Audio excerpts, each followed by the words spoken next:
৫৬ কোটি টাকা ব্যয়ে নির্মিত অথচ ৫ বছরেও আলোর মুখ দেখেনি সিরাজগঞ্জের আধুনিক ট্রাক টার্মিনাল ও চালকদের বিশ্রামাগার। উদ্বোধনের আগেই অযত্ন আর অবহেলায় নষ্ট হচ্ছে কোটি টাকার সম্পদ, চুরি হয়ে যাচ্ছে মূল্যবান সরঞ্জাম। বর্তমানে মাদকসেবী আর অসামাজিক কার্যকলাপের নিরাপদ আস্তানা হয়ে দাঁড়িয়েছে এই বিশাল স্থাপনা।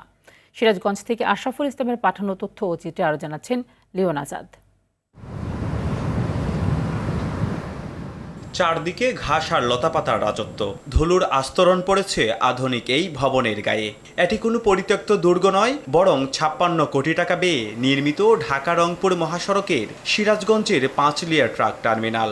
২০১৯ সালে শুরু হওয়া এই প্রকল্পের কাজ শেষ হওয়ার কথা ছিল অনেক আগেই, কিন্তু কাজ শেষ হলেও রহস্যজনক কারণে আজও চালু হয়নি এই বিশ্রামাগার।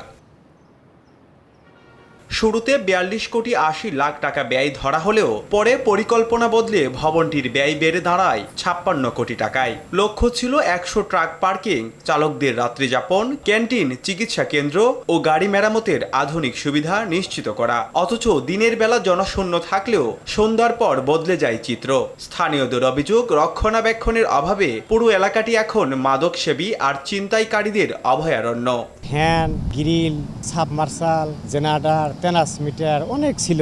সম্পূর্ণ চুরি হয়েছে। এটা ভিতরে নিশাবানির আড্ডা। জানা নিরাপত্তা দিতে পারি না, গাড়ি নিরাপত্তা দিব কোথা থেকে? রাস্তায় ঘুমাইলে পুলিশ এসে মামলা দেয়, নাহলে ছিনতাইকারীরা এসে ছিনতাই করে। এটা যদি চালু হয়ে যায়, খাবার দাবারের সবকিছু আমাদের জন্য সুবিধা হবে। তবে সংশ্লিষ্ট কর্তৃপক্ষ জানায়, ইজারা প্রক্রিয়া শেষ হলেই দ্রুতই চালু হবে এই টার্মিনাল।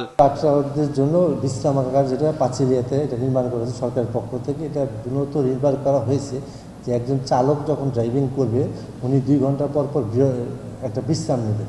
কোটি টাকার এই স্থাপনাটি দ্রুত চালু করা হলে যেমন কমবে দুর্ঘটনার ঝুঁকি, তেমনি রক্ষা পাবে রাষ্ট্রীয় সম্পদ, এমনটাই প্রত্যাশা সংশ্লিষ্টদের। লিওন আজাদ, RTV।